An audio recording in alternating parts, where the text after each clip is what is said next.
चलो।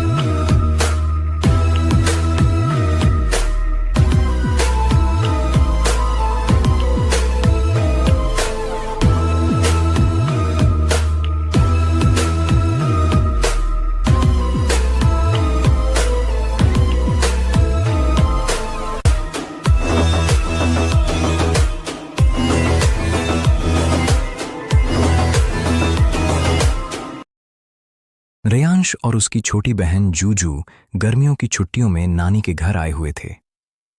नानी के घर के पीछे बहुत बड़ी खाली जमीन थी। वहां अब कोई जंगल नहीं था। कुछ साल पहले सारे पेड़ काट दिए गए थे और जगह पूरी तरह साफ कर दी गई थी।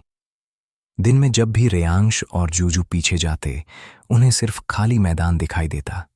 लेकिन घर के लोग उस जगह के बारे में अजीब बातें करते थे। वे कहते थे, दिन में वहां मैदान दिखता है, लेकिन रात होते ही पुराना जंगल वापस आ जाता है। रेयांश को यह बात मजाक लगी। अरे, पेड़ कोई भूत थोड़ी हैं जो रात को वापस आ जाएंगे। सब हंस पड़े, लेकिन नानी नहीं हंसी। उन्होंने गंभीर होकर कहा, रात में कभी खिड़की से भी मत देखना। रेयांश और जूजू ने सोचा कि नानी उन्हें डराने की कोशिश कर रही हैं। उस रात लगभग 2 बजे रेयांश की नींद खुली। उसे लगा कि बाहर कोई उसके नाम से फुसफुसा रहा है। रेयांश, रेयांश। आवाज बहुत धीमी थी, लेकिन साफ सुनाई दे रही थी। वह धीरे से खिड़की के पास गया, और जो उसने देखा उससे उसका खून जम गया। जहां शाम तक खाली मैदान था, वहां अब सैकड़ों पेड़ों वाला घना काला जंगल खड़ा था। इतना घना कि चांदनी भी उसके अंदर नहीं जा पा रही थी। रेयांश घबराकर पीछे हट गया। तभी जंगल के बीचों बीच 2 लाल आंखें चमकीं।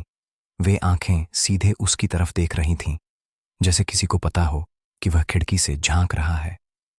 रेयांश डर गया, लेकिन जैसे ही उसने पलक झपकाई, आंखें गायब हो गईं। अगली सुबह उसने जूजू को सब बताया। जूजू बोली, तुमने सपना देखा होगा। लेकिन रेयांश जानता था कि वह सपना नहीं था। उस रात दोनों ने तय किया कि वे जाग कर देखेंगे। रात के 12 बजे पूरा घर सो चुका था। तभी जंगल की तरफ से किसी बच्चे के रोने की आवाज आई। Mummy, mummy. जूजू घबरा गई। ये कौन है? रेयांश ने टॉर्च उठाई। दोनों धीरे धीरे घर के पीछे पहुंचे। जंगल वहीं था, जबकि दिन में वहां सिर्फ मैदान था। जंगल के किनारे एक छोटी लड़की खड़ी थी। उसके लंबे बाल चेहरे पर लटक रहे थे। वह रो रही थी। रेयांश ने पूछा, तुम कौन हो? लड़की ने धीरे धीरे सिर उठाया। उसकी आंखें नहीं थीं। आंखों की जगह सिर्फ काले गड्ढे थे। दोनों की चीख निकल गई, लेकिन इससे पहले कि वे भाग पाते, वह लड़की गायब हो गई। सिर्फ उसकी हंसी जंगल में गूंजने लगी। ही ही ही ही। दोनों जान बचाकर घर भागे। नानी ने सब सुना, फिर कांपती आवाज में बोली, वो लड़की नहीं थी, वो जंगल का भूत था। नानी ने बताया कि कई साल पहले उसी जंगल में एक बच्ची खो गई थी। लोग उसे कभी नहीं ढूंढ पाए। जब जंगल काटा गया, तब भी उसकी आत्मा वहां से नहीं गई। कहते हैं, रात होते ही वह पुराने जंगल को वापस ले आती है और बच्चों को अपने साथ खेलने बुलाती है। जो उसके पीछे जंगल में चला जाता है, वह कभी वापस नहीं आता। उस रात रेयांश और जूजू ने अपने कमरे का दरवाजा बंद कर लिया, लेकिन असली डर अभी बाकी था। रात के ठीक 3 बजे दरवाजे पर 3 बार दस्तक हुई। थक थक थक। फिर बाहर से जूजू की आवाज आई, रेयांश, दरवाजा खोलो। दोनों ने एक दूसरे को देखा। जूजू तो उसके बगल में बैठी थी। फिर बाहर कौन था?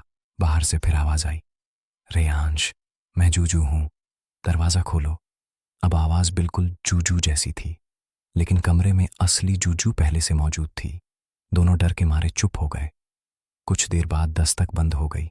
सुबह होने तक वे सो नहीं पाए, लेकिन सबसे डरावनी बात सुबह पता चली। दरवाजे के बाहर मिट्टी में 2 छोटे बच्चों के पैरों के निशान थे, और उनके साथ एक तीसरा निशान भी था, जो इंसान का नहीं था।